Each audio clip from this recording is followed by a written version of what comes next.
Blazing tower, no one's been before.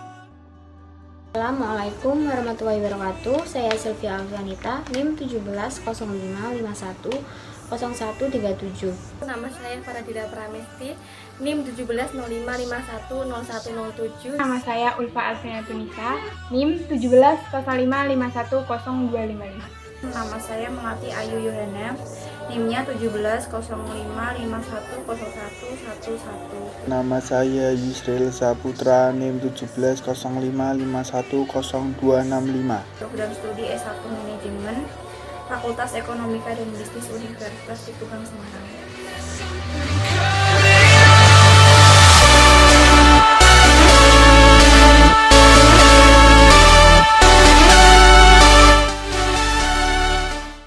Risiko kredit terjadi bila counterparty, artinya pihak lain dalam bisnis kita tidak bisa memenuhi kewajibannya, yaitu one prestasi.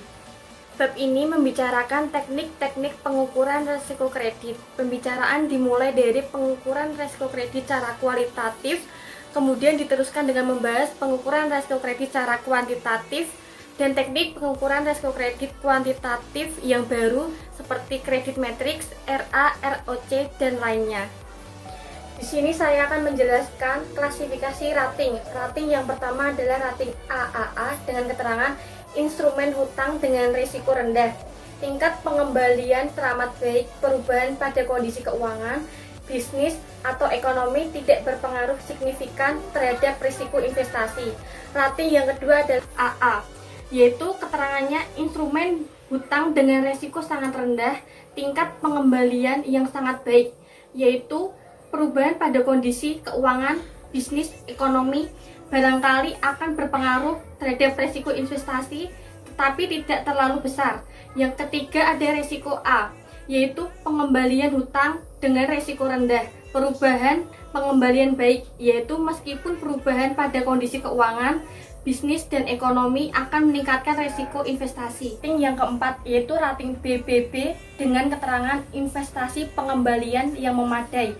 Perubahan pada kondisi keuangan bisnis atau ekonomi mempunyai kemungkinan besar meningkatkan risiko investasi dibandingkan dengan kategori yang lebih tinggi.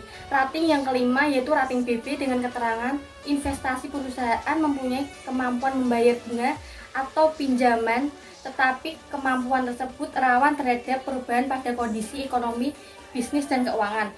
Rating yang keenam ada rating B dengan keterangan instrumen hutang saat ini mengandung resiko investasi. Tingkat pengembalian tidak terlindungi secara memadai terhadap kondisi ekonomi, bisnis, dan keuangan. Rating yang ketujuh yaitu rating C dengan keterangan instrumen keuangan bersifat spekulatif dengan kemungkinan besar bangkrut. Rating yang ke-8 ada rating D dengan keterangan instrumen keuangan sebagai bangkrut. Dengan catatan tanda positif atau tanda negatif bisa ditambahkan di belakang rating untuk menegaskan tingkat rating lebih lanjut. Sebagai contoh, suatu perusahaan barangkali mempunyai rating A positif yang berarti rating A tingkat atas.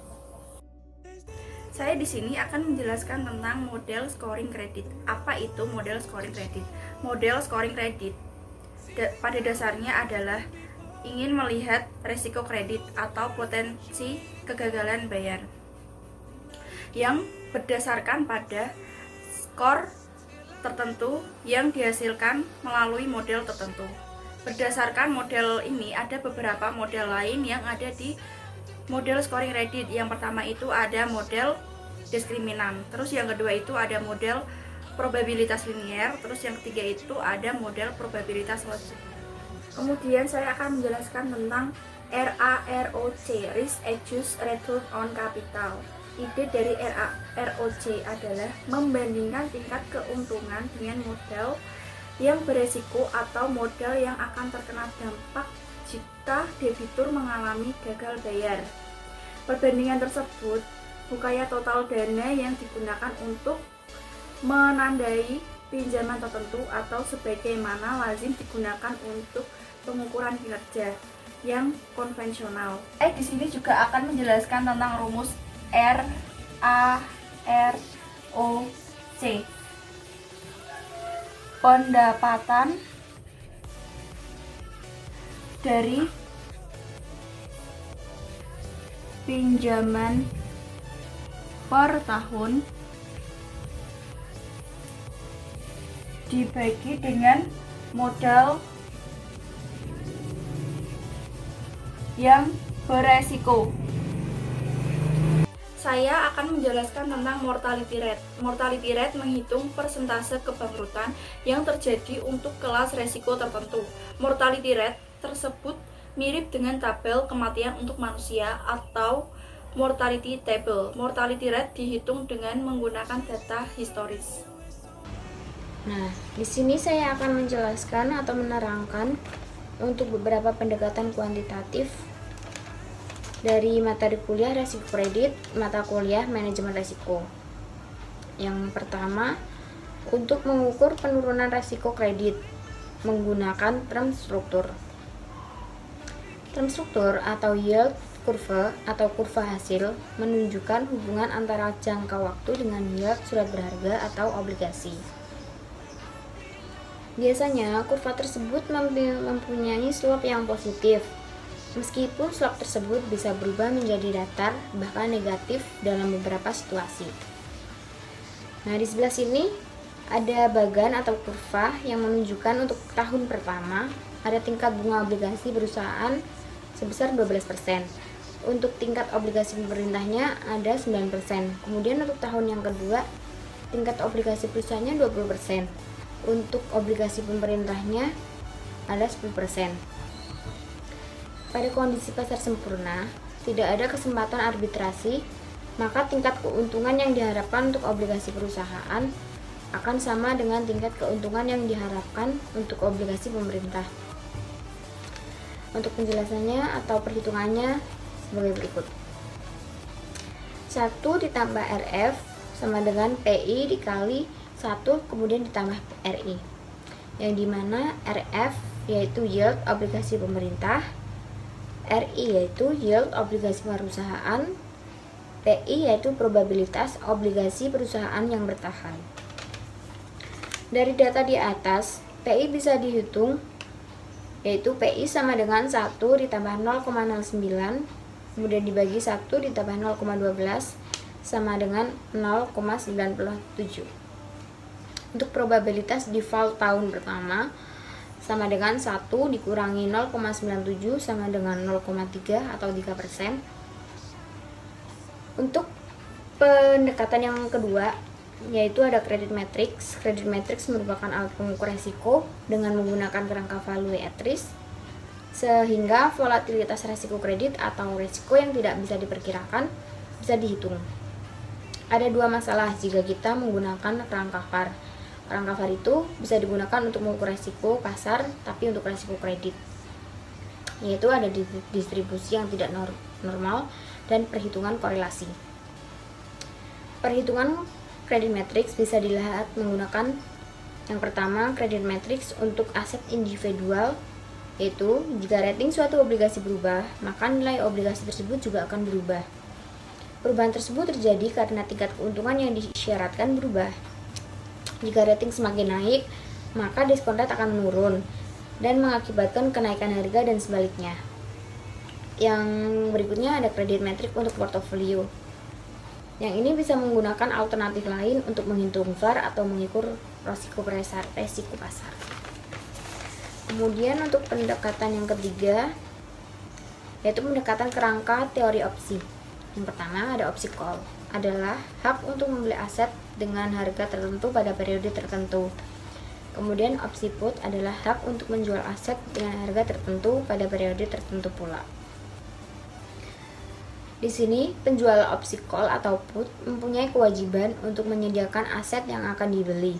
Sebagai kompensasinya, penjual opsi menerima premium atau harga khusus untuk opsi sebesar nilai tertentu. Yang dimaksudkan yaitu semisal untuk nilai perusahaannya 100 juta, namun bisa dijual 250 juta. Nah, untuk sisa hasil dari penjualannya itu, maka pemegang saham berhak untuk mendapatkan sisa dari penjualan tersebut, yaitu 150 juta. Di sini saya akan menjelaskan tentang sesi 2, yaitu tentang contoh soal resiko kredit. Pada tanggal 1 Oktober 2019, Bu Anita melakukan pembelian rumah dan fasilitas KPR BTN. Harga rumah sebesar 100 juta rupiah. Biaya balik nama 15 juta rupiah. Nasabah diwajibkan membayar uang muka sebesar 100 juta rupiah. Dan biaya balik nama dan angsuran pertama. Dengan demikian, nilai KPR adalah 600 juta rupiah. Pertanyaannya, berapa angsuran per bulan bila nasabah mengambil waktu KPR selama 3 tahun dengan bunga 24%? Jawaban nomor B. Dengan menggunakan rumus bunga efektif, maka diperoleh angsuran per bulan 23.148.148,59. Angsuran ini dibayar mulai tanggal 1 Oktober 2019. Bandingkan nilai angsuran per bulan dengan anuitas pembayaran angsuran setiap akhir bulan. Seperti pada perhitungan sebelumnya, angsuran kredit setiap akhir bulan transaksi akad tanggal 1 Oktober 2019 mulai November angsuran per 1 November 2019 dengan jangka waktu dan bunga yang sama adalah sebesar 23.359.711,56. Tampak bahwa angsuran awal bulan nilainya lebih rendah.